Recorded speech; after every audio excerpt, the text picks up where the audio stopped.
From attic to basement, we're here for you. It's quality service in all we do. Call Taylor.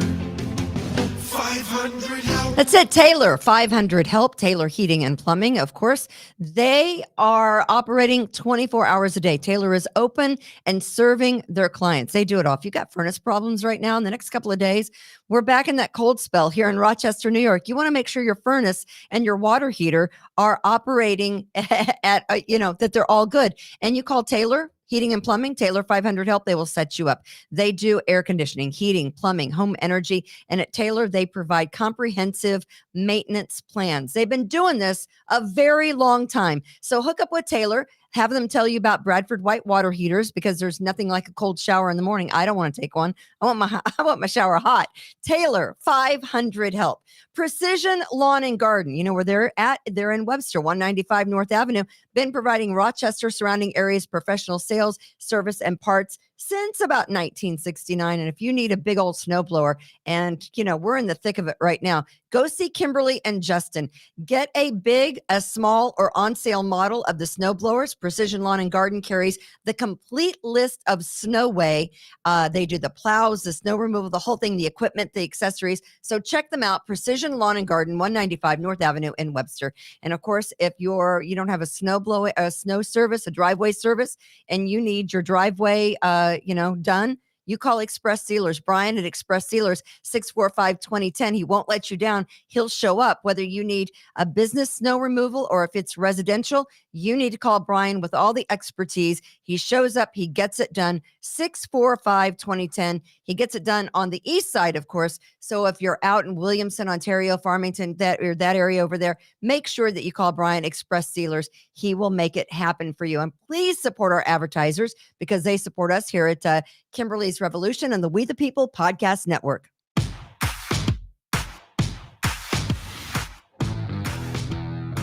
Live from snowy Irondequoit, New York. It's 23 degrees. Tom's out of town, but she's always here for you. I'm here. It's Kimberly Ray. I am here. Hey, what is going on? It is Kimberly's Revolution. I am fresh off a trip to Kansas City to see my Chiefs. Oh my goodness, what a game it was. We'll get into that a little bit later on. But yeah, it is Kimberly's Revolution. Of course, the We the People Podcast Network.com. We have a website. We're like official now. We do it all. We have t-shirts. And since just Tom is not here today, it is just John H., who I've known for many, many years. He's owned several gyms. He's the most in shape guy I know. And I was like, how do you want me to introduce you? You've been around for so long. And he says, jack of all trades, master of none. I'm like, right. That suits you. But you're also the partner in 5-Step Fitness, which is in Penfield. Is that right? That is correct. Yeah. Parrington. Oh, I'm sorry. Parrington. The official location, Parrington Square Mall. Yeah. And I mean, how many gyms have you owned or managed? I mean, can you? 1, 2, 3, 4, 5. Yeah, 5 or 6. 5 or 6. And where did we meet? Midtown Athletic was that Midtown that you were running? Was it Downtown Fitness Club? Yeah, it was Downtown Fitness Club. Yeah, I sent you a message via Facebook, or was it MySpace back then? I can't remember. It's been that long. And I said, I want to do this celebrity boot camp, and you said, I'm in. Yeah. And we went about the town. It was 2008. It was before I was diagnosed with breast cancer. Yes. Because the day I found out I had breast cancer, I had worked out with you that morning after the show. I did not know this. If you remember that. Yeah. I didn't realize that happened. And I came back like 2 days later and I'm like, guess what I have? I have breast cancer. Yeah, that was a bummer. And you're like, well, we need to keep up the fitness. It is imperative for you to keep healthy. Right. And you did. I mean, you were really the guy that got me back into fitness and got me healthy again. Oh, shucks. Shucks. And you've trained me off and on for years. Yeah.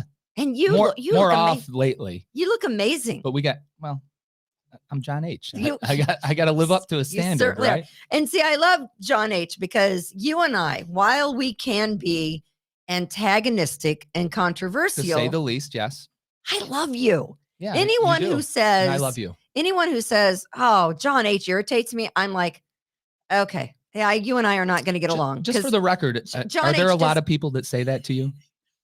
I mean, no, but I see you on social media. I've met people that said, you know, I heard you were a big asshole.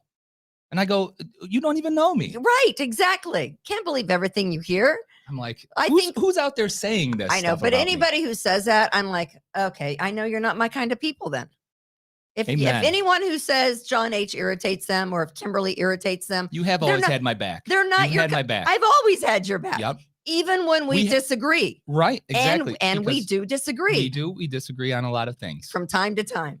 You had my back with Terry Clifford. We won't get into that. No. Are you banned from talking about her? No, Is that she's the sweetest lady. She is. Listen, I've always said, and I'll mention I got my list of 3 people that got really pissed off at me when I started doing that celebrity boot camp. Yeah. I mean, it's sort of like, you remember Peloton, which is tanking, by the way. Their stock is like, they're stopping production. I was right all along. I love things that come around full circle, and I was right. So I was saying overpriced, don't buy it. Anyway, it's sort of like that Peloton commercial that came under fire because, I mean, you want to get your wife a Peloton. Right, the girls on the treadmill. Yeah. That's kind of a double-edged sword. But I got 3 people that really got pissed off at me when I called up and I said, I'm doing the celebrity weight loss boot camp thing. And they're like, are you saying I need this? And Terry was one of them. Yeah, I know. Yeah. I know. We had that conversation, but she is Terry is one of the nicest ladies in radio. And I've always said that she's just too nice for radio. Yeah. But she has managed to always take the high road on everything. And she's a good lady. She had reached out to me to let me know that, and this was last week, that Tom George, the longtime I saw that traffic guy. And of course he was a DJ back in the day before he started doing traffic. And he passed away last week. Yeah. The iconic voice of Tom George. Absolutely. I used to listen to the traffic every morning on and radio. And Tom and I, we had our differences, 2 very strong personalities.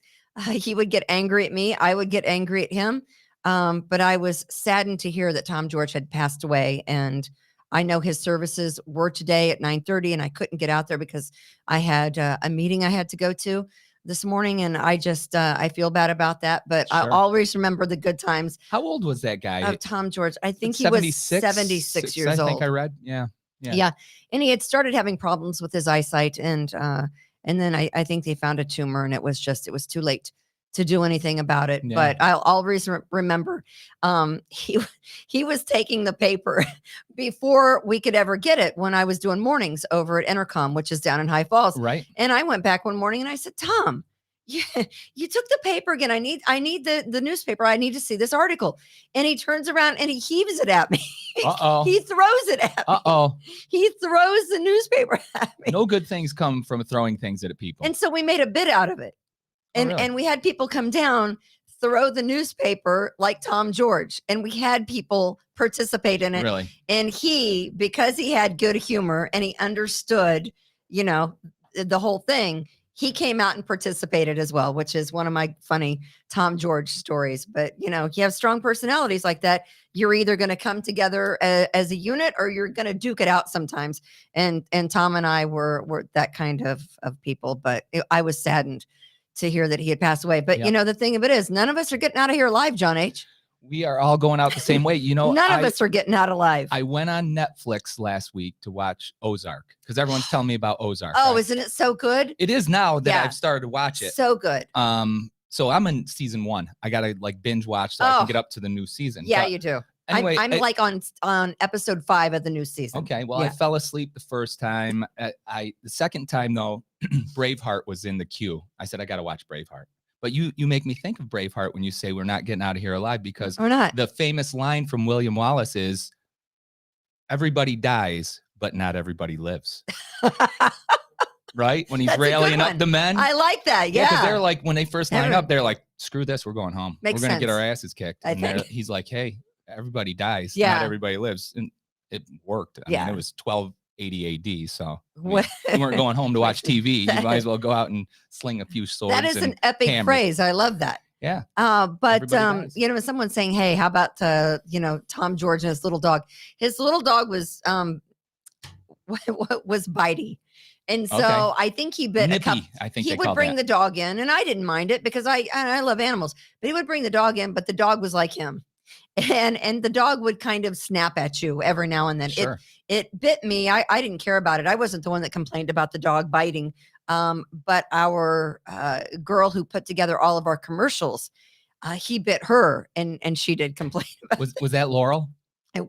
Yes, it was Laurel. Laurel, God love Laurel. I used to do my own reads for my commercials for the gym. Yeah. And poor Laurel, she knew when I came in there, I would have nothing prepared, zero prepared. Why would you? You're John H. I go, give me an envelope. Let me write this down. And then I'd read it and she'd go, that sounds pretty good. I go, no, I don't really like it. Yeah. She wanted it one and done in the can. Yeah. And I was like, 40 takes later, I go, I think that's good. Let's go with the first one. Yeah. So there's a lot of, but anyway, I was thinking that I wanted to make a mention of Tom George this morning, because I think that Tip of the he's cap just, to he's Tom one of George. those personalities and one of those voices. Well, you can hear that voice in your head. You can hear that voice in your head. I always say in the fitness world, I want you, when you think about fitness, my voice is the voice you hear. Your voice is in my head always, right. As in quit being a fat ass and get and work out. Exactly. That's what, and I told you I bought that damn mirror. Yeah. And I've had so much trouble I can't with believe it. You didn't consult with me about that. It's like having a spirit in your room. No, I like being able to see the people and they can see me working out. I don't mind that at all. I mean, it's interactive. People can really see you working out. You can turn off their ability to see, but I just keep it on. Do you think the Russians are not hacking that right now? Or the Chinese? Somebody's hacking it. They're going to see me fall over trying to do my 18th squat. What do I don't care about that. I don't know. Big Brother's watching. I wouldn't trust that. They're seeing my big old underarm sweat pits. I don't care about that. What do I care? But anyway, I'm so glad that you could join today. Did you know our website is up and running? No, I did not. It absolutely is. The We the People Podcast Network.com. Okay. Finally paid someone. They did the website. We've got t-shirts on it that you can buy. And she should get one. So I'm gonna go and buy my merchandise right away. I just got back from Kansas City. Yeah. I flew back yesterday. Red eye. I flew in Sunday. I flew back yesterday. I went with my niece to see that great playoff game in Kansas City. You were there. With more Bills fans at this away game than I have ever seen. Right.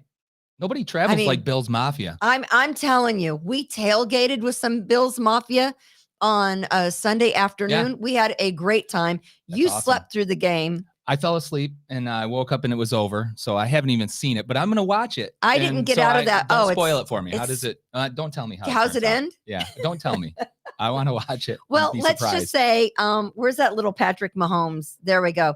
If what does it say there? I didn't never let your girl tell you 13 seconds isn't long enough ever again. Yeah. Oh, that's a good meme. All you need is 13 seconds. That is all you need. It's all for Patrick Mahomes. Yeah. Who is quite, but you know what? I think it was a great game with both teams. Somebody had to lose. I think Josh Allen and the Buffalo Bills. That was a fantastic performance. Yeah.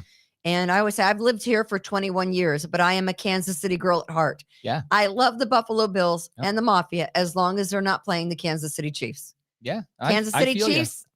I'm a Kansas City girl. I'll tell you, I grew up a Miami Dolphins fan. So is my husband. Because, 1972, when they went undefeated, I was like 4 years old. So you look at the Sears catalog and you're like, okay, I'm going to pick out my team. Right. You pick out the team that won, like every kid does. They all root for the winners. Right, exactly. But when, my daughters are big time Bills Mafia, because my daughter, Michaela, lived in Buffalo for a couple of years. So she got hooked. Now my daughter, Grace, who just graduated from nursing school, she's going to be a nurse. They are like hardcore. Yeah. And a family text group, it just blows up all day. It's like it's profane, so I can't say it. Sure. Well, I can say some swear words, but not the hardcore ones. You can say all the swear words you want. Man. You can say any swear word you want. All day long. It doesn't matter. Like, push your little button right there. Push your little button. I'm getting unfocused. How's there you are. Did I refocus? Oh, there you go. Hey-o. Yes. There you go. Yes. Yeah. So I've been kind of won over by the Bills Mafia. I want the Bills to win. Of course. But I was glad to see that they did not win on Sunday. I got back to the hotel room at like 11:30 Sunday night. I had to be up and downstairs at the hotel by 4:30 for the shuttle over to the airport because my flight was out at 6:15 and I had no voice. I mean, today I'm much better, but yesterday, I had no voice and I was exhausted. We just stood the whole game and we partied and it was a great time. I saw your Facebook post where you announced, you go, hey, you only live once. You took Mel Gibson's advice. You got to go to everybody these things. Dies, but not everybody lives. And you go, screw it, I'm going. I got to be honest, because my husband found out that he wasn't going to be able to go. And so we put the tickets back up on Ticketmaster and I tried to sell them. Okay. But by Thursday, I had panicked. I'm going, okay, we're just going to lose $700. Right. They were $300 a piece. And then with the taxes and everything they tack on, I thought, oh my God, they're not going to sell. They're not going to sell. That's still pretty reasonable tickets. So for the magnitude of the game. We were in the end zone, row 5. So 5 rows up. Mm-hmm. We had great tickets. For we had $300. I mean, that's a win right there. And then it cost me $390 to fly in. And then my niece, had picked me up and we went to brunch. We did all those things, but I just decided at the last minute, I'm going to go. Yeah. I'm going to go. And we had a great time. It was a great time. Today's show is called The New York State Judge Trumps the Gov. Judge Trumps Gov. Mm-hmm. And I don't know where you went to school, but if you don't know that, right, you might want to sue the school district for your lack of education. And it's called the division of powers. Right? It is the executive branch, the judicial branch, and the legislative branch. So the New York Supreme Court judge, his name is Judge Thomas Rademacher. He's in Long Island. Mm-hmm. He said that Hochul's mask mandate is illegal, unconstitutional, cannot do it. Yeah. He said the governor overstepped her authority by imposing a rule that needed to have been passed by the state branch. legislature. Yeah. And that Governor Kathy Hochul knew that when she actually made that mask mandate. Right. So I guess a lot of kids going back to school today, depending on their parent stance, went back without a mask. What's your take on the mask? Are you anti-mask? Are you mask? I know, right? Yeah. It's exhausting, isn't it? Well, after 2 years, aren't we exhausted? It depends on who I'm talking to, is my stance on the mask. If someone wants the mask and they go, wow, it's really dangerous, like I'm standing at the cash register at BJ's over in Greece, and I go, hey, I guess the mask is going to go away. Coronavirus is over. And the woman goes, oh, no, it's very dangerous. You can get really sick. Yeah. I go, oh, yeah, that's why I'm wearing my mask. I said, I'm afraid. I don't mind going toe to toe with any of those people that think it's very dangerous because it's. I had an interesting experience because amongst a lot of the things that I do, I'm in city schools like almost every day because I service healthy vending machines in 10 city schools. So I was in one of the schools and the head custodian says to me, just out of the blue, because when I walk into his office, he's always watching Fox News. So I know where he lines up. Okay, right. He says, hey, are you vaccinated? I go, yeah, I'm vaccinated. He goes, I'm sorry. I said, it's okay. I said, I did my research. I'm sure you did yours and you decided not to do it. And I said, I'm part of the Pfizer study. I'm in a phase 1 Pfizer study. I get paid to get shots. What is wrong with you? What are you, a guinea pig?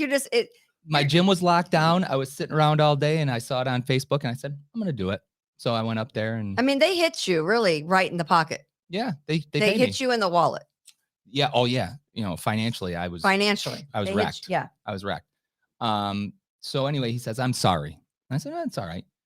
And so I explained, like I said, you did your research. I did my research. I said, frankly, I've been exposed to DDT and PCBs. And I said, I'm in the fitness business. People put supplements in their mouth. They don't even know what's on the label. Right.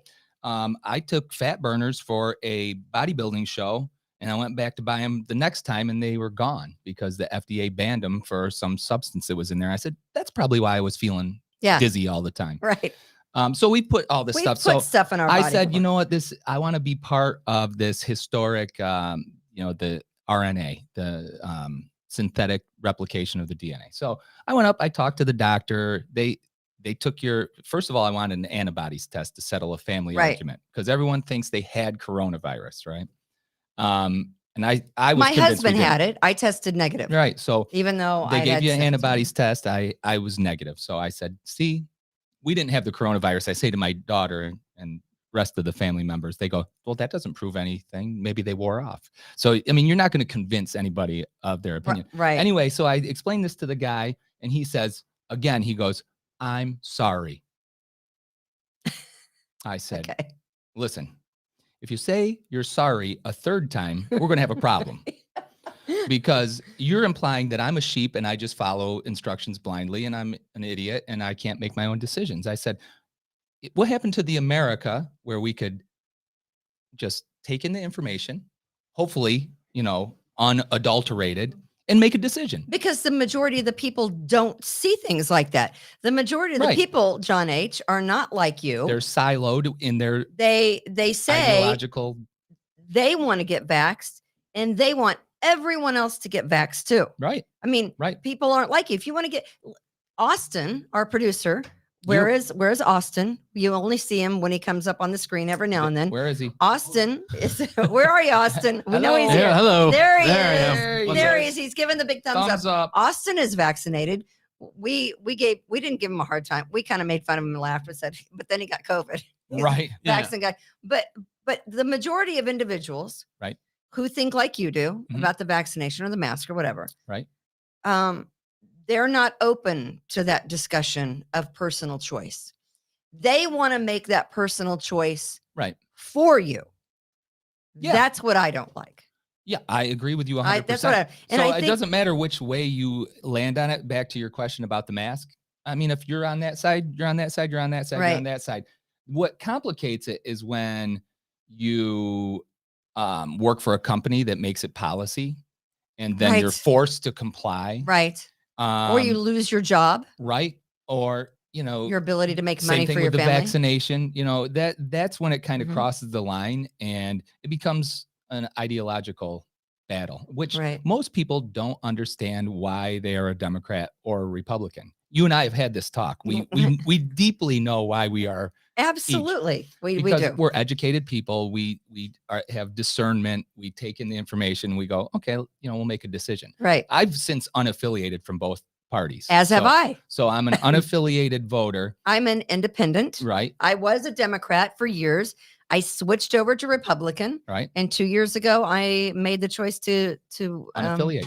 Unaffiliate. Yes. Yeah. Because the Independence Party is not an independent voter. So make sure you didn't. That my daughter Grace did that. She came home. She says, I'm an independent voter. I looked at her thing and I said, no, you're a member of the Independence Party. I know what I'm at. Yeah. So unaffiliated is the way to go. I know what I am. I know you do. That's for the listeners out there. Of course. Most people who are unaffiliated are also apathetic about it though. They just don't want to get involved. Where I think an unaffiliated position should be. Well, that's just laziness. We should call those people lazy. Well, they can't be bothered with that. Yeah. But so many things, especially with this, you sent me a link today that the police were called to Webster Thomas High School. Let's play that. Let's play that right now. Yeah, let's do it. Got a customer trouble over Webster Thomas High School. The caller is there to pick up his daughter for being sent home for not wearing a mask. Can we play that again? Roger. The guy goes, Roger. It's probably the Webster Special Police. Got a customer trouble over Webster Thomas High School. The caller is there to pick up his daughter for being sent home for not wearing a mask. Roger. Okay. So here's the thing. Judge trumps gov. Right. And the judge also trumps the New York State Education Department. Just so you know. But the gov, just so you know, the gov through the education department sent emails to all the schools that said mask mandate must remain in place. So now they're in a position where, but the judge trumps both the governor and the state education. Yeah. Right. Yep. Yes. Yeah. Someone wanted to argue with me on that on Twitter. I reached out to our own very local inside the building attorney. Mr. Chad Hummel. I heard him having a conversation to that end as I walked in the building today. Very loud. Yeah, he's animated. I love him like I love you. He's a lovable guy. He is a very lovable. I know you guys have kind of gone head to head from time to time. We fight on Facebook once in a while. So yeah, well, I think what people don't understand is if a judge says the mandate is illegal, then you cannot enforce said mandate. So supposedly, was the guy justified for calling the Webster cops because his daughter got sent home from school? I mean, I don't know. But first off, the school can't send that daughter home. But your thought was, before I interrupted you to play this, go ahead. I don't know what it was now. See, that's what I do. Yeah, that's how I do things. You wound me around. But yeah, I mean, I was in city schools this morning, and they're enforcing the mask mandate. You can't. It's illegal. But I mean, you see how that works? No, you can't. But here's the thing. Most people that I've run into in city schools want to wear a mask. They want to wear a mask. I don't. Because they're wanted by the law? No. Okay. No. I'm asking the question. No. I don't know. Well, I pulled up. There was a bus drop off at one of the schools I went to. And one of the faculty was out kind of guiding everybody. And so I started up the conversation because I was listening to a radio show that, is locally played here.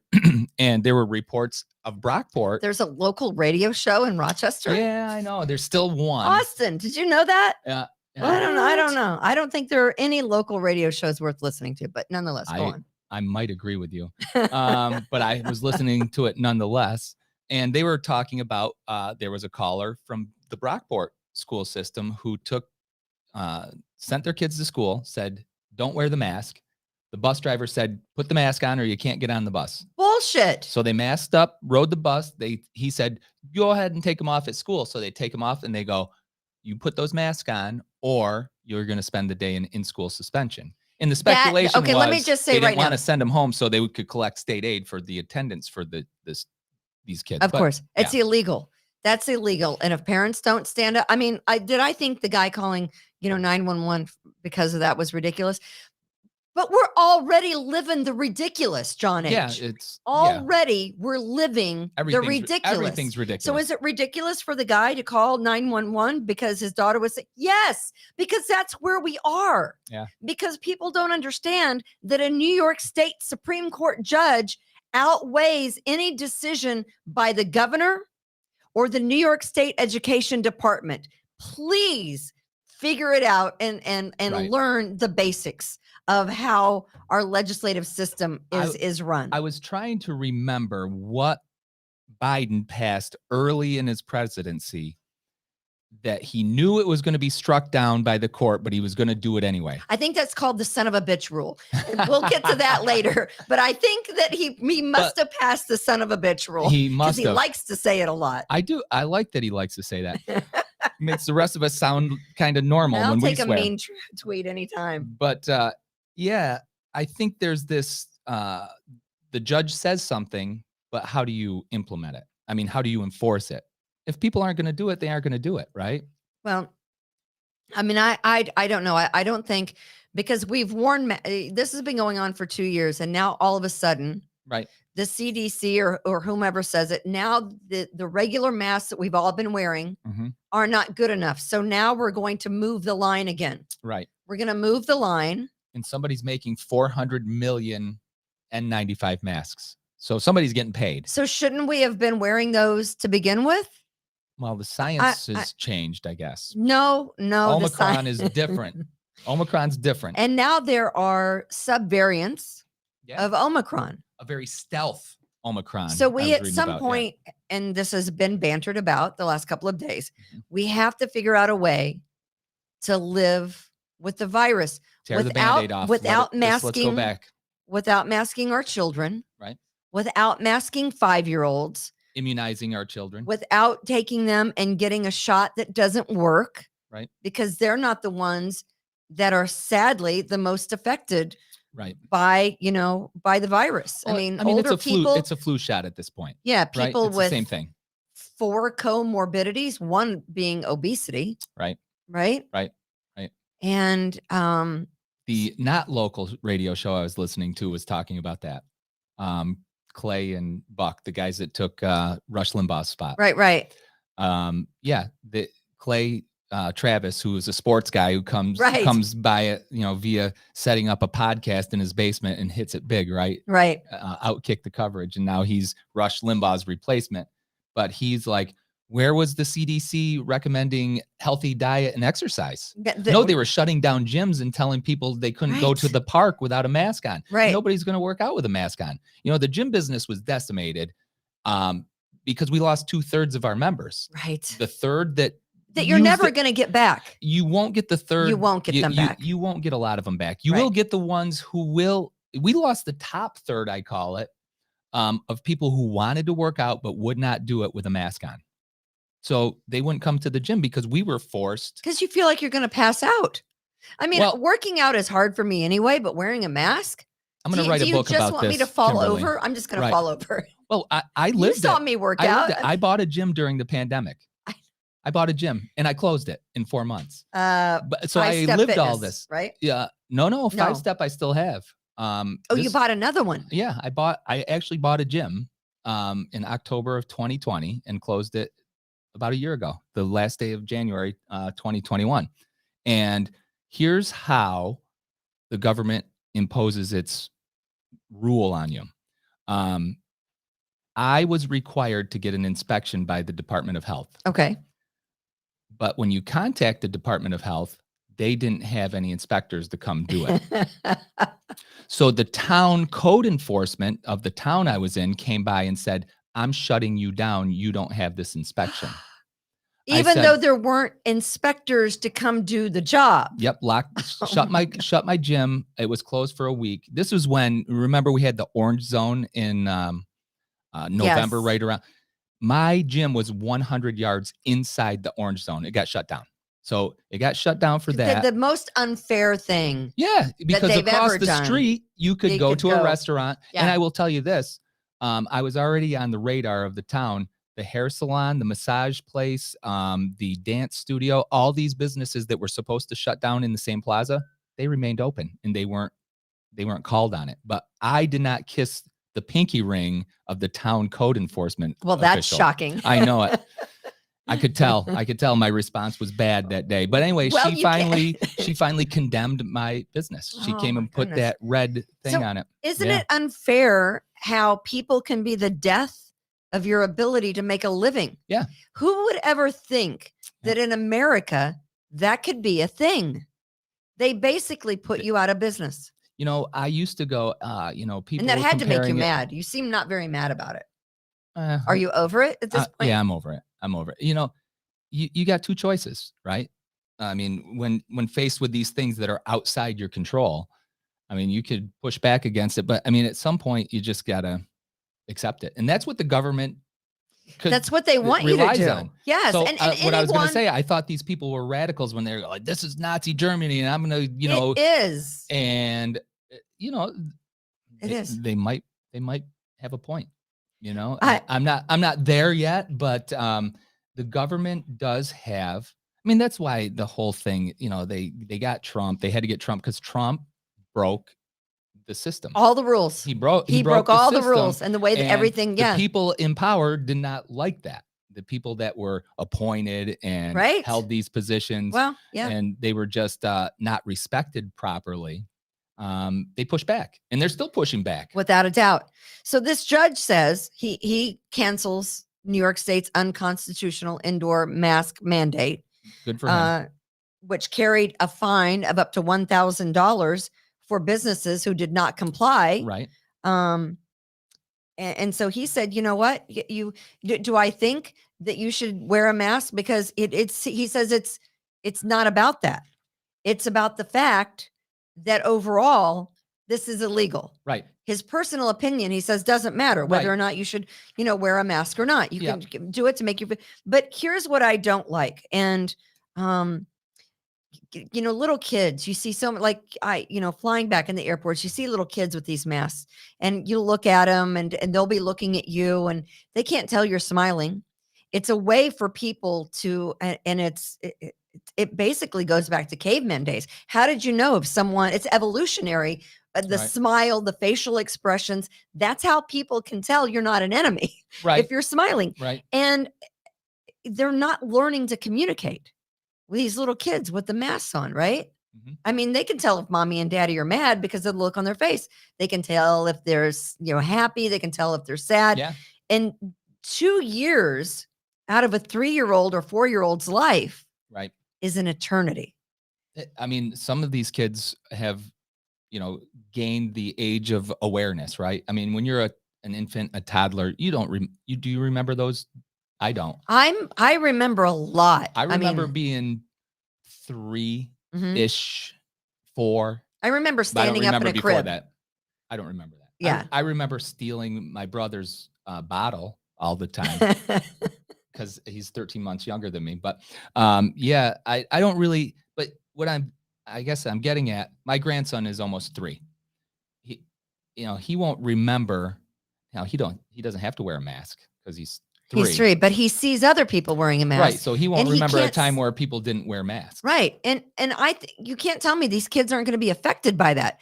But apparently Governor Hochul, she's got it all right. It's like kids wearing tennis shoes. Can we play her ridiculous analogy to this? I mean, I haven't heard this. I can't wait. I want to know if the state has a particular number, whether that be like a test positivity rate or a hospitalization rate, that when we go under that, the mask mandates will be lifted, or is the state playing that by ear? We're not playing it by ear. We're going to be driven by data and look at what our situation was prior to the mandates and assess, was that the right number to go back to? I can't say with certainty, but that is a starting point to look at the number before we instituted these. We instituted these because we saw the storm coming our way. We watched the global trends. We saw how quickly this escalated upward in other countries like England and South Africa, and we knew that could hit us.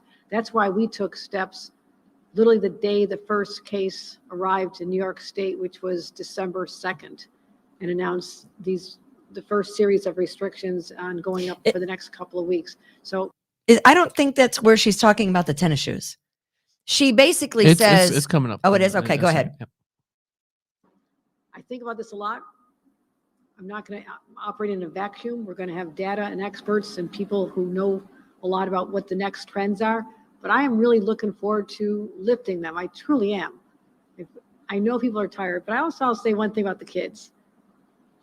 My daughter had a meltdown over having to put sneakers on to go to kindergarten. She got used to wearing sneakers in school. I mean, they adapt better than adults do. And I'm really proud of the parents who made sure that their kids. No, okay. Can we stop right there? It's not like wearing tennis shoes. Right. It's your feet versus your face. Right. Which kids learn how to communicate.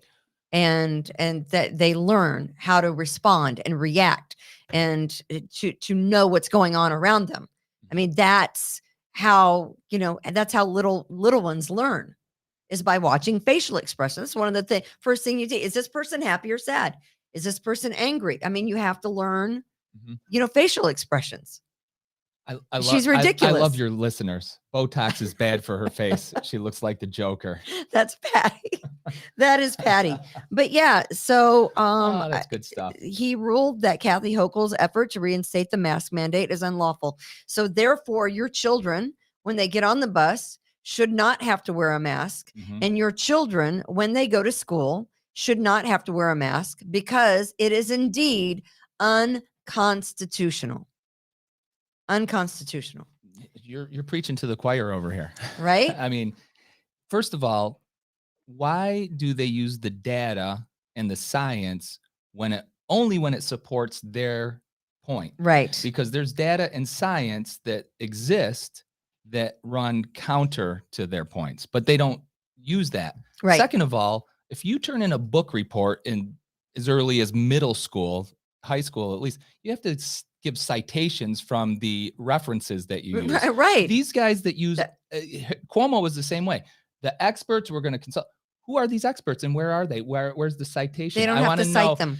Hey, so and so. Well, I remember one time Cuomo was asked that by a reporter, And he said, well, we got to protect them because they would be subject to doxing or whatever. Well, that's bullshit. I know, but they can an excuse for every, I mean. Yeah, I know, right? Science is imperfect. It's an evolving and ever-changing pursuit, right, of knowledge. Their answers are too perfect. That's why, like, if you believe Jesus and God made the earth in 7 days and man was created from the dust, you debunk evolution of course as a too perfect of a theory because there's no, I mean, they just keep weaving it. And this is the same concept. Yeah. Same rules concept. Apply. It's all politically motivated. Democrats are famous for just using these rules that nobody knows about to kind of keep twisting, because if the judge says this is illegal, the right move is to say, you know what? The intention was there to protect the people. We understand that people have rights, so we're going to stand down. Right. And plus, the science has changed. But Omicron they're not going is not to a dangerous virus. It is not. But the thing of it is, it's evil. These people are dangerous and they're evil. driven by power. So they are ultimately, it does become evil. Yes. Yeah, without a doubt. Yeah. I mean, I'm looking at this one statistic, and this is from the Journal of American Medical Association. Do you know I was published in the Journal of New England Medicine? Were you? Yeah. 110,000. That's how many deaths could be prevented each year of adults over 40 if they at least exercise 30 minutes a day. People don't care about exercise 110,000 right people could be alive today if they had exercised 30. So why don't they mandate exercise? Can you imagine? Bill Gates won't let him. He wants to depopulate the world. He wants them to die. So 30 minutes of exercise a day. Yep. Do I want to exercise 30 minutes a day? I don't, but I know I have to. Right. I don't, but so, I'm one of these girls. I'm on exercise. I'm off. I'm on. I'm off. You buy a mirror. I buy a mirror. I'm pissed because it's buffering. It won't get dressed quit up buffering. to work out in front of your mirror? No. So you're just looking like hell. Oh, I look like hell, just like I always did when I came to work out with you. I look like hell. Oh, you look good. You put yourself together. I am not one of these girls that goes to the gym to look good. I go in, I get it done, and I go out. Right. That's what I do. You showered at least. Yeah. I didn't notice any foul odors coming from I always came after work when I worked out with you. Yeah. Yeah, because I did, a morning show, and then the other thing I wanted to talk to you about, and by the way, you're listening to Kimberly's Revolution. This is the We the People podcast network.com. And if you're wondering where Just Tom is, he's still on a cruise. Is he on that cruise that got sued for not paying their fuel bill and they had to turn around and go back to they're just floating out to sea somewhere. I don't know. I don't know where he is. But can you imagine that this huge cruise ship is on the Lam. Trump must own it. They don't want to pay their bill, so they're just going to go to a different port. So they're just floating. John H is here with me, and of course, he is the owner of the partner, 5 Step Fitness. Yeah, and you've owned and operated, fitness countless facilities, gyms, countless, gyms, right? Yeah. And I think you can say, and we understand that if you're fit and not morbidly obese, the chances that you're going to live a longer life are pretty damn good. Yeah, I mean, there's numerous benefits, but that's a big one. It's a big one. Were you eating a kale salad from McDonald's? No, I make my wife Kim H makes me kale salad. So we've landed on this recipe. It's kale, Brussels sprouts, and spinach, and cabbage. Ooh, sounds good though. Yeah, and then you mix some stuff in there. I had some ranch dressing and then some green beans. Anyway, I needed some protein. I didn't have any protein because the chicken that we cook in advance sat around too long. It was kind of smelly. So I said, I need some chicken. So I ran by McDonald's and got a McChicken sandwich to go with my kale salad. And I'm like, John H is at McDonald's. I'm looking at my phone going, I know. I texted no you and way said, John H is at McDonald's. I'm like, what has happened? And for the record, yeah, you have the coffee. You have McDonald's coffee is better than any other. So the markets, crap the bed. Yes, they did. And inflation is one of those reasons. I mean, there's a lot going on globally. Right. The markets on Friday were way off. Yes. The markets when they started yesterday was a tremendous drop, and then a wild comeback. Right. Kind of like the Kansas City Chiefs. Ouch! Too soon. Chris says, hey, my brother that lives in Kansas City was at that game. I saw your brother along with 79,000 other fans. That must have been nuts. Including Bills Mafia. It was. But yeah, and I was talking to my husband. I'm like, oh my God, the markets today are as crazy as the Chiefs game was. Right. And did he fix it, Austin? Yeah, he did. Okay. But I think inflation is one of those reasons that, there's market instability. Right. And I know you wanted to speak to, about the market and what is it? The Dogecoin? Dogecoin. Dogecoin, yeah. Cryptocurrency. For any of your listeners that dabble in cryptocurrency, I mean, that is the most volatile asset you can invest in right Sure. now. But like anything else, like the larger markets, stock market, bond, all the markets, fear and greed. Fear and greed. Fear and greed. Fear and greed. Those are the two emotions that kind of control that. So this is not investment advice, but if you know anything about cryptocurrency, buy it now. Buy it now. Buy it now. Okay. Buy it now. It's on the dip. Buy the dip, baby. Have you bought it? Oh yeah. Actually, I have to go from here to the bank and put more cash in to cover my buy. Yeah, you do. Yeah. I got to use that fiat money. If someone called you a stupid son of a bitch, would you be angry about that? I wouldn't. I guess it would depend on the context. Yeah. But because you asked a question. I swear a lot. So when people go, you stupid son of a bitch. Right. Like that's how my brothers and I talk to each other. Of course. I learned my best swear words from my grandmother. So profanity was the norm around my place, but I could see where a lot of people would be offended. Okay, I'm going to play you one video, and this is where we all need to be respectful. This is coming from our President Biden. Mm-hmm. We all, and here's what I hate. You can appreciate the former President Trump because, I mean, you didn't get two sides. President Trump was what he was. Mean tweets and all. Yeah. Did I prefer that he stopped the incessant tweeting? I wished he would have, but that's not him. At least you knew what he was getting. He was authentic. He was authentic. And you got to have some level of appreciation for that. Right, exactly.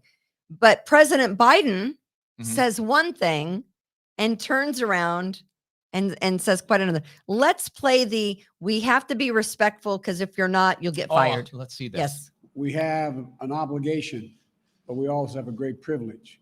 Very few times does an individual get an opportunity to do something that can fundamentally, positively impact on other people's lives, not only here, but around the world. You're engaged in and you're working with the most decent government in the world. And we have to restore the soul of this country, and I'm counting on all of you to be part of that. But I'm not joking when I say this.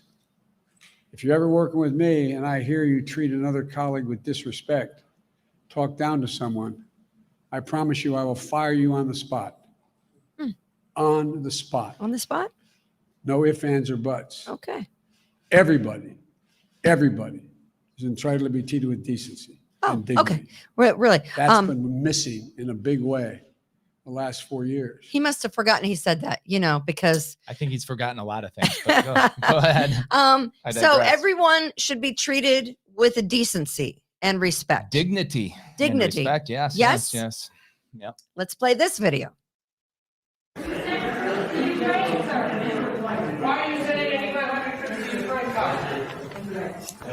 What do you think President Biden mentioned that?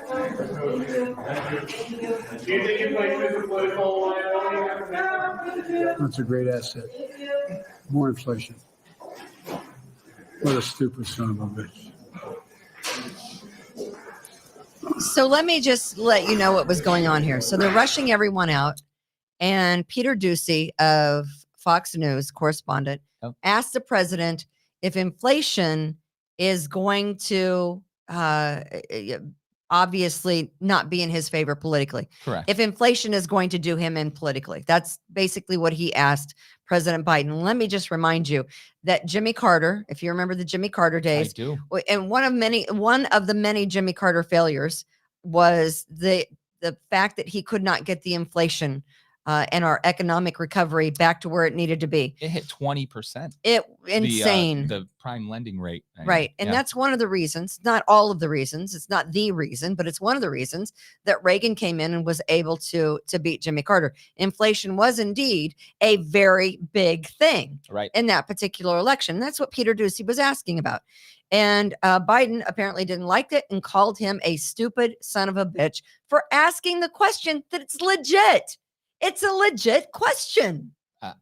And it was the only question you could ask because they were given a list of topics that he wasn't going to answer questions about. So I was just reading the article where he was on. Well, he's been making the rounds. Nothing's been better for Peter Doocy's career than being called a stupid son of a bitch by Biden. This guy is he's trending. Yeah, of course he's trending. What's his name? Waters World on Fox said, so have you fact checked that you are in fact a stupid son of a bitch? And he says, well, I guess I'm going to have to, I have not fact checked that, but I guess I'm just going to have to live with that label. Yeah. Right? In jest, but it's done a lot for his career. I think Biden is just, he's lost some velocity off his fastball. I don't think he's cognizant of where he is. I think they've been firing up with like, adrenaline, shots of adrenaline just to get him through these things because I know it's kind of sad to see it out there in one way, but scary and dangerous in another way because Russia's at the doorstep and Putin, he's a scumbag, but but he's an in shape, dangerous scumbag, right? He'll ride his horse with no shirt on right across that goddamn border. He's completely of sound mind and body. Yeah, I don't mind watching Putin on the horse. You're playing a different game when you're playing with the Russians. But I think we can agree that I don't even know that Biden, of course, is not pulling the strings. Someone is running the government. As many as 8,500 troops U.S. troops have been put on heightened alert as a possible deployment to Eastern Europe as the Russian troops are going, our toes over the line, our toes over the line, our toes over the line. Now what are you going to do? Right. Well, he even had that gaffe when he said, if there's a minor incursion, we don't mind assess. That. We'll assess. Right. And then all of the European Union and NATO goes, hey, hold on a second now. Right. Exactly. And he's like, well, then he has to come back and Jen Psaki is, more damage control than anything else. Without a doubt. All these people at that level are sociopaths. They have no qualms about saying whatever they have to say in the moment. They don't care about the fallout or the repercussions because they're just going to say whatever they have to say the next time. And they'll just deny culpable deniability. They'll say, well, this is what he meant. This is what he said. It's just, it's the old wag the dog. It is, right? Yeah. If you've never seen the movie. Wag the dog. Dustin Hoffman is in that. Yeah. Yep. You create a war to create a diversion to keep the eyes off your political scandal, much like Don't Look Up. I don't know if you watched Don't Look Up on Netflix. I started it. Meryl Streep as the president. She's amazing. I started it and then realized Ozark was back. And then I went, screw it. I'm back on Ozark. That's what's been distracting me from Ozark. But then I watched the premiere, the first season, and I go, how have I not been watching this? The other thing is, and I don't know if you had heard about this story. There's a 31-year-old guy at a Boston hospital, the Brigham and Women's Hospital in Boston. He has been removed from the heart transplant list because he is refusing to get the COVID-19 vaccine because he doesn't know what the vaccine will do to his body because he is so ill to begin with. Right.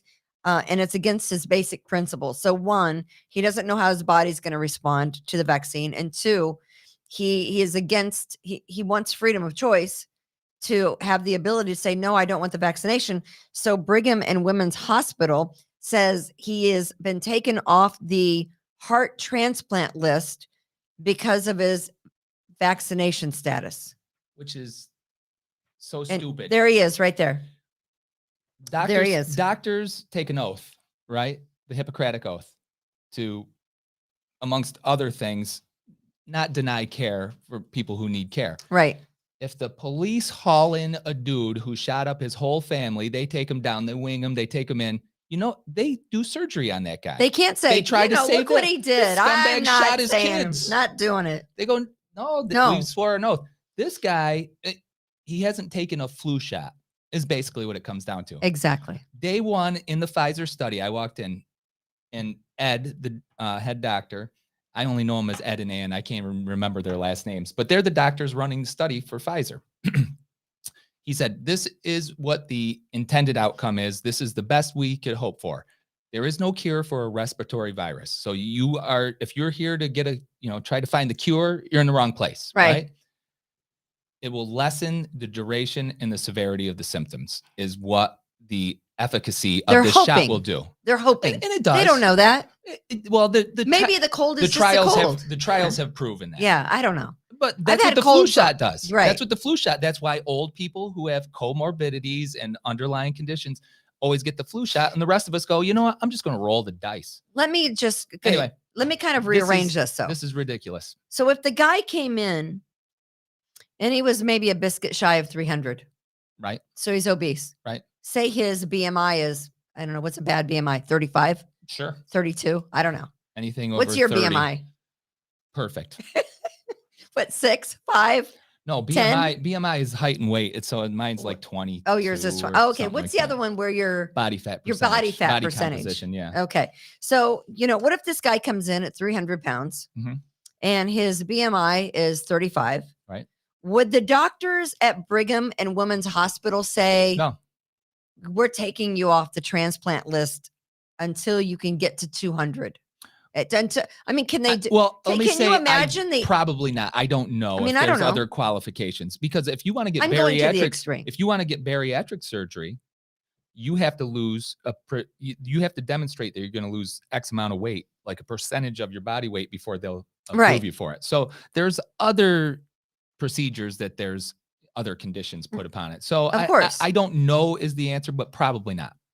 Yeah, I'm just thinking, can you imagine the outcome? And really, that's what they're saying. If someone comes in, they're suffering from heart problems, right, and they're morbidly obese, and the definition of morbidly obese is probably about half of the population, right? And the doctors say, I'm not 60%. You're too fat. You're out of shape. Why should we give you a heart? You can't do that. Right. Right. I mean, do you see the insanity? Yeah. The whole thing is insane. It's politically charged. Which is why we all should become unaffiliated voters. You shouldn't empower either party in the political process. Do you miss doing? Because they need your vote. That's the only thing they need from you. That's your vote. And if you put it up in the air, you can still vote for Republican or Democrat if that's what. If you're unaffiliated, it's uncertain. Right now, I ran for political office in Webster. You know that. Several occasions. Yeah, several times if you walk in as a candidate, as a Democrat, you're going to get 3,300 votes, because people can be relied upon. 3,300 of them, registered voters in the Democratic Party of Webster, will go in and pull the lever for you. The problem is, if you're a Democrat, about 5,500 Republicans will do the same. So you got to win over, and there's a large percentage of unaffiliated voters, but again, they're apathetic. They just don't want to participate. So you've got to motivate them. I mean, politics is marketing. It's branding. It is. It's everything that you have done in your radio career, and now real estate career, which is highly successful because you understand the principles. You've got to be top of mind. When someone walks in the voting booth, they got to be thinking of John Bad H. or good. Or if they go to buy a house or list a house, they got to think of Kimberly Ray. That's it. So everything you do that kind of throws your message out there, whether it be this podcast or whatever other method that you use, and other methods, you got to do everything. You want to be everywhere. Yeah, you got to be everywhere. What these politicians do, and our media allows them to do it. They give them the platform, and now they're starting to brand themselves. There's no objective news anymore. Fox is not objective. CNN's not objective. None of it. None NBC, of it's objective. MSNBC. So, I'll talk to people and they go, I won't watch Fox. I go, well, I can't have an informed conversation with you because I'll watch Fox and CNN. I'll read any article that comes my way. And I purposely go on and create my own algorithm on social media, so I will get served both articles from the left and the right, because I want to see it. And then I'll form my own opinion. Shocking. I know, but we represent 10%, maybe 15% of the population. People don't want to think. I know. Because when you get into that debate, they go, I just don't want to think about it. But I mean, you look at all these school board things that are going on, and now all of a sudden people are showing up and find out they have no voice. The school board shuts them down completely. They call the police. They call the police, and they're domestic terrorists, and according to them as domestic terrorists. The Attorney General of the United States of America. Yep. So they don't want you to have a say-so in the education that you're. We dodged a bullet when Merrick Garland did not get confirmed as a Supreme Court justice under Obama, because that guy is politicizing the Justice Department to go after enemies of the Democratic Party. Exactly. So, of which apparently people who pay taxes to the school district and don't agree how the school district is running things, right, are now labeled as a domestic terrorist. But that's where we are. Here's where I was going with this. Those people won't go to the voting booth. They should. That's the problem. We would, Shannon Joy, you're friends with Shannon, right? I am friends with Shannon, yeah. What she's doing, and at first I thought she was batshit crazy, to be honest with you. She might be a little, but I love her nonetheless. But she's authentic, right? Yeah, she is. She's starting to kind of gain traction in a meaningful way, where she has said, you need to go out and vote. And, at first I thought, here's a right winger, religious nut, Jesus.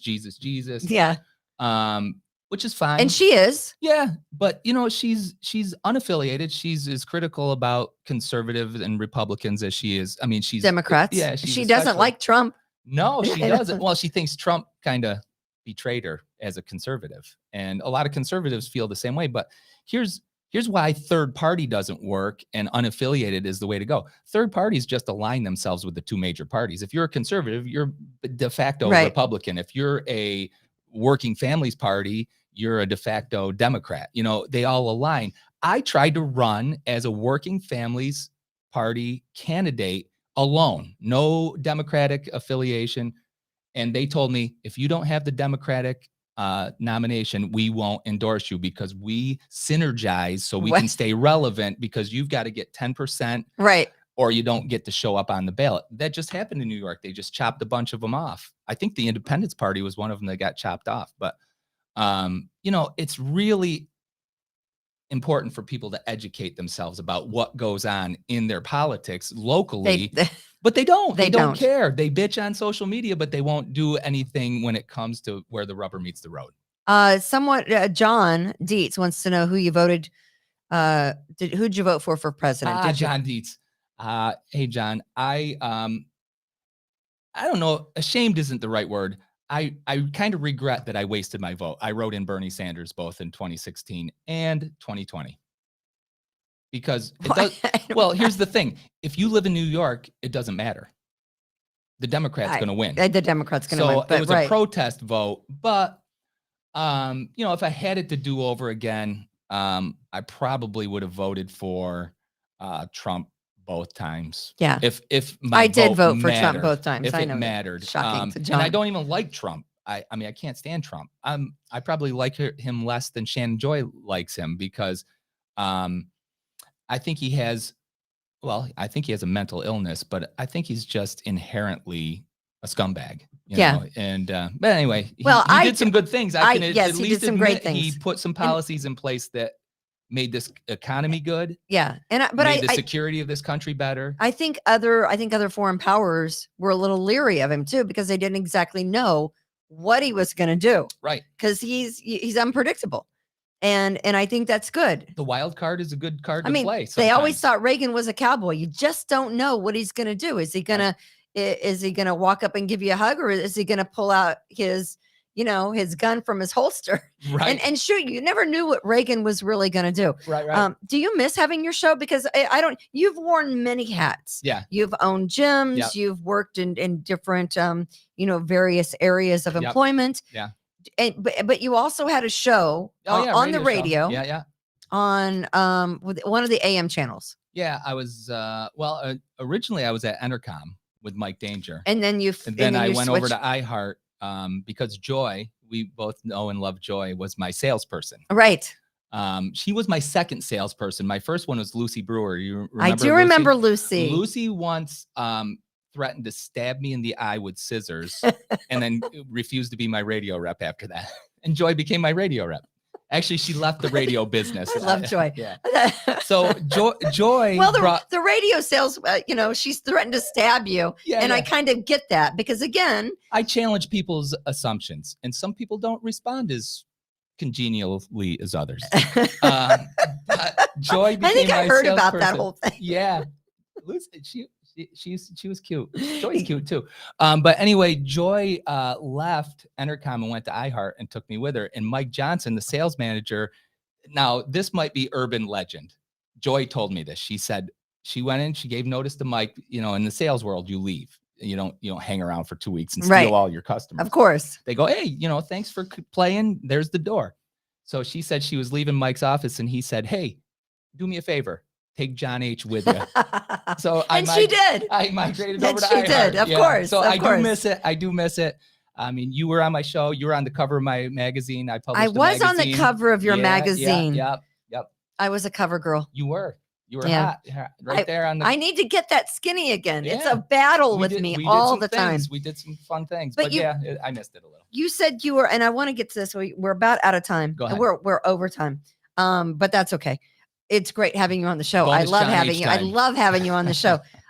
There is a house that is, and you said you might think about real estate. I think you should. Yeah. I think you should think about real estate, and I think you should think about joining the Revere real estate team here at 530 Titus Avenue. I think if I'm going to do it, I got to do it with Revere. You should. You take the test. You can take it through the GRAR, the Greater Rochester Association of Realtors. You can do it in a week. It costs about $140, $150. Okay. I took mine online, which I thought was, they say it's harder to do on your own and online than it is to do it in a classroom setting. Well, there's a lot of distractions at your house. Yes, there's so many distractions. I got to go make a 16th cup of coffee. But if you're good at testing and you're a smart guy, I think you should become a realtor, and you should team up with us here. All right. And then we could, a lot of people. We could help people buy and sell homes. Now, I know a lot of people, but do they like me?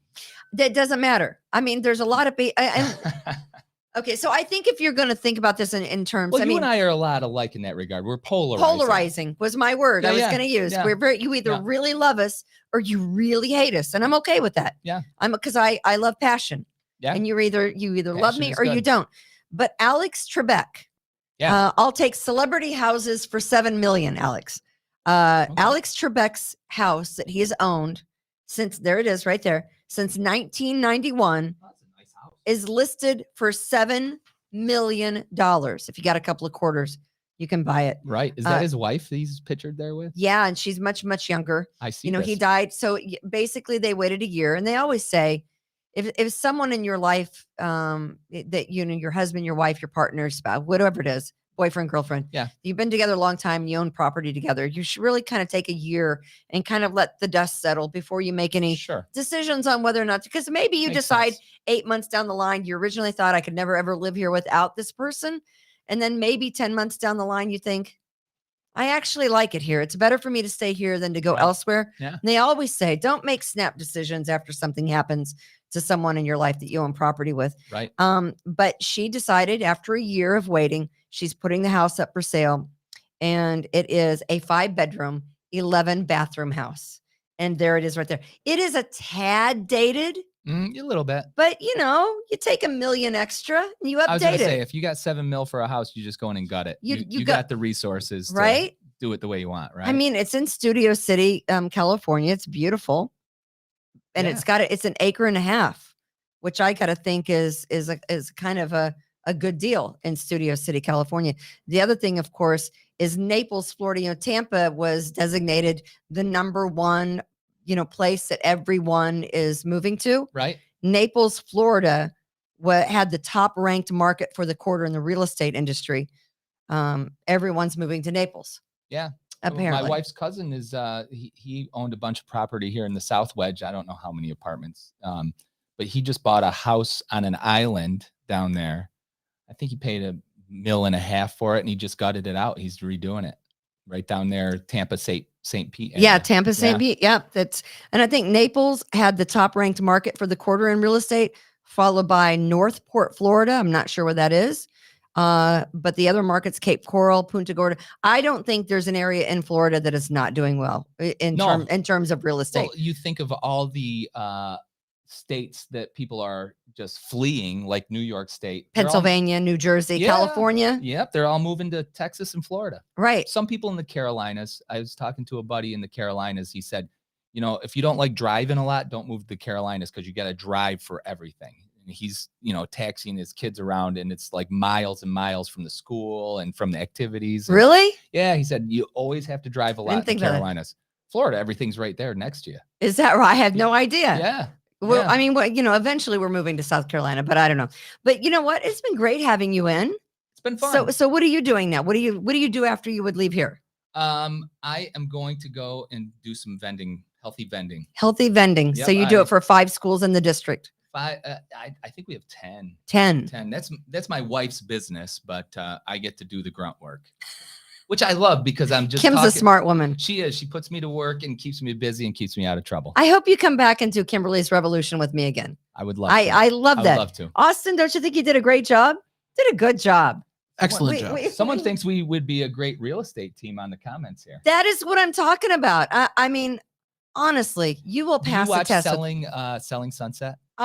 It just makes me sad that I'm not selling that kind of, for that amount of money. But I have watched it a time or two, bits and pieces. These bitches cannot be hotter or cattier. They are just at each other's throats for everything. Gossip. I am the nicest. Me and you, well, I mean, we're almost as hot as those girls. Almost.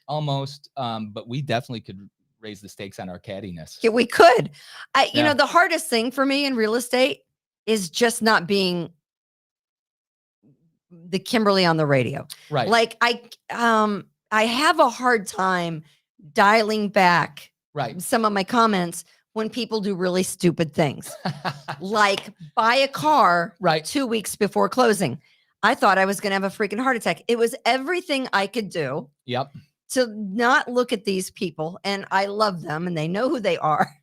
And when the mortgage person called me and said, your clients just bought a new car, right? And I'm like, what? Listen, my son he's been buying some real estate and I help him. So I'm involved, but silently. But anyway, his realtor said he had a house, sold the house, showed up for closing, couldn't get the house. They had bought a whole house full of new furniture on credit. They had all this furniture and now no house to put it in because they effed up their debt to income ratio and boom, they couldn't close. Couldn't close. So yeah, I've heard these stories. People make bad decisions. Don't be stupid, right? Don't be stupid. And it was everything I could do to not go all Joe Biden on them at the time. You stupid son of a bitch. And I was like, but now, if I were on the radio and someone called and said, "Oh my God, my real estate agent says I can't close because I just bought a car 2 weeks before the closing of my house," I would have said, "What are you, freaking stupid?" Right. Now, as a real estate agent, I have to be nice, maintain some level and I have of to decorum. say, "We'll fix this. Hold on, we'll get it under control. Don't worry, we'll get it under." And luckily, the transaction went through. But it was everything we could do to pull it together. Doesn't Chad have some like shady hard money guy he can go to and say, "Hey, listen, we don't have a shady hard money. We got to fix this, and can you come in? No. We'll get it right here in a month or two." No, I don't know. I don't think we. I don't know if we could be partners. No, we can't. I like shady hard money guys. I think it's a great idea, though. I think this is your next big gig. I think John H. Real estate, professional for Revere Realty. I think it is. That's where you are. Me and you, we team up. We do things. I'm going to go online when I get home. Look up real estate licenses. I'll send you the link. Yeah. I will send you the link. I think they're having one. I think they're having a week course coming up in maybe late February, March. I'll have to look that up. But I love it. So that's the hardest thing is to, and you're good at it because you've owned businesses and you've trained people. Right. Well, I started in the fitness business selling gym memberships for the Rochester Athletic Club. So you got to get people to say yes to gym memberships. I think it's as hard as getting them to say yes to buying a house or listing a house. But you only make a $40 commission when you get them to say yes to that. Right. I want some big commissions. You want Kimberly. some big commissions. Yeah. I mean, I think this is perfect for you though. This is your next opportunity. I think. Is that why you brought me here? Yes. This whole hour was just a ruse to yes. get me to join the real estate. Of course it is. Of course it is. And I think I'm you'd be a good podcaster too. I think you should do, you did your own show for years. But anyway, we appreciate you coming in. Tomorrow is going to be, Randy Semino, right? Gates to Recovery. Yeah. There was a little situation that happened last week where the county decided to move 60 or 70 homeless addicts into hotels in Gates without alerting the Gates. That police. Also might be like Governor Hochul's mask mandate illegal, right? I mean, isn't there like some duty to your report? little thing. It's your thing. Isn't there some duty to report? I think there was a duty from the county to let the Gates police know that. And then, of course, what's the worst that could happen? Well, they start robbing all the houses around. Someone ODs in one of those hotel rooms, and that's exactly what happened. Randy Semino, who is a recovering addict and recovering, can you say recovering felon? I mean, he's probably been in jail more times than you and I are age-wise put together. There is a term for that. Yeah. Recovering felons. Yeah, recovering felon, once recovering you get a felony, you're screwed in many, many, many ways. Right. I mean, I'll have to come back and talk about my Walmart experience. Yes, please. Well, I mean, Randy just got clean several years ago, and he's been sober, but you're always an addict, so he's a recovering addict. Yes. And really, the media, and I know at least two media outlets here in town that didn't even cover this story. No, the overdose, I guess, pandemic in and of itself has gone away. Just went away. It's gone away. But they moved all these at the taxpayer dime. Right? You're already paying out of your pocket for these kind of services for these homeless and homeless addicts, right? Not all homeless are addicts, but right. It's a path to homelessness. So they use county dollars to house these people in hotels in Gates, didn't bother to tell Gates police. And then, of course, one of them is in a nice, cozy, warm hotel room and decides to get high and dies. Jesus. And so Randy Semino was a little angry about this, especially since the county started denying it. Right. So we're going to talk to Randy Semino. He's going to be in tomorrow on Kimberly's Revolution. We have a lot to talk about crime-wise because we didn't even get to some of the we didn't even get to some of the crime things. Yeah. But you have three girls, stabbing a woman in Greece. I know, that's three crazy. City girls stabbing a woman in Greece and carjacking her. She's 62. The teenagers were 13, 14, and 15. It's just ridiculous where we are crime-wise in this city. The guy who was attacked with a hockey stick in the Civic Center garage. Right. Have we heard? I mean, Bellows got 24/7 security down there now. What are they doing out in Greece? Are they 24/7 out there? I don't know, but that guy he's 22 years old and in the last year has been arrested 30 times. Oh yeah. Yeah. 30 times in the last year with that hockey stick situation in the city garage. Well, I'm 54 and I invite a 22-year-old to come after me with a hockey stick. I'd like to see that. Bring it. I'd pay money. Well, I'll tell you, there were some women at the gym about my age, and I go, I think you got to assess your readiness or fitness in life when someone can attack you with a hockey stick. I said, because I already got my moves planned out. I said, yeah, I'm not one, never run away, run toward. Because right. I mean, you can't jab, you can't swing fast enough for me to punch you right on the chin and knock you unconscious. I'd love to see that. That could be like a pay-per-view in the Civic Center. These women said the same thing. They were like, yeah, we kind of thought, you get your ass kicked by a 22-year-old. I don't care if you're 60. Women think less of you. You better be ready in life. Better be ready. Just to keep your reputation up with the ladies. That's true. Is my point. Yeah. That's true. And the other thing is, the 62-year-old woman. Now, I'm not 62. I'm 56. Right.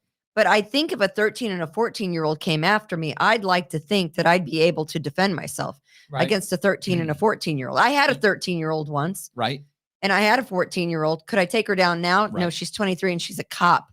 And believe me, that kid doesn't move. She is solid as a rock. But a 13 and 14-year-old, I'd like to think. But some 62-year-olds, are not in the best shape. So I don't want to pass judgment on this woman, but you're right. They obviously picked out their victim. They stalked her. They so stalked they knew her vulnerability. They followed her out of the availability. Store. Of course. They had that planned long in advance. Without a doubt. Perpetrating that deed. Without a doubt. So you always got to have your head on a swivel. You got to be ready to go at a moment's notice. I mean, there's no better reason in this time, this day and age, to be fit, to be ready, and you just be harder to kill. You know? Be harder to kill. Be harder to kill. That should be your new motto for your. That's why I tell people at the gym all the time. I go, hey, I'm trying to make you guys harder to kill. Harder to kill. I love you. That's why I love you. John H., thank you for coming on Kimberly's Revolution. We appreciate you. Austin, great job today. Thanks, Austin. Here's Austin showing up for the show today and is feeling good. We also want to thank Fitz at Rockbox Productions. Fitz at Rockbox Productions makes this whole thing happen. Yeah, he showed us how to put everything together. So we are always, if you want to put together a podcast, or if you're thinking about it with friends, Fitz Rockbox Productions, that's ROCVOX Productions. You can find him on the Googles. Yeah, I think on the interwebs. On the interwebs, exactly. He made me look like I have a tan today. I know. We want to thank, of course, all of our sponsors: Taylor's Heating and Plumbing, of course, Precision Lawn and Garden in Webster, and the Sealing Company, of course, and who was it, Brian at Express Sealers. So we appreciate them. We'll be back tomorrow, 4:00. Don't miss it. You can always check us out on YouTube and Apple Podcasts. It's free to subscribe. Give us a like. And you're going to come back, right? Yeah. We're going to give you a love. Like isn't give strong me enough. A love. You got to love Kimberly. That's right. So we'll see you tomorrow. Thanks so much. From attic to basement, we're here for you. It's quality service in all we do. Call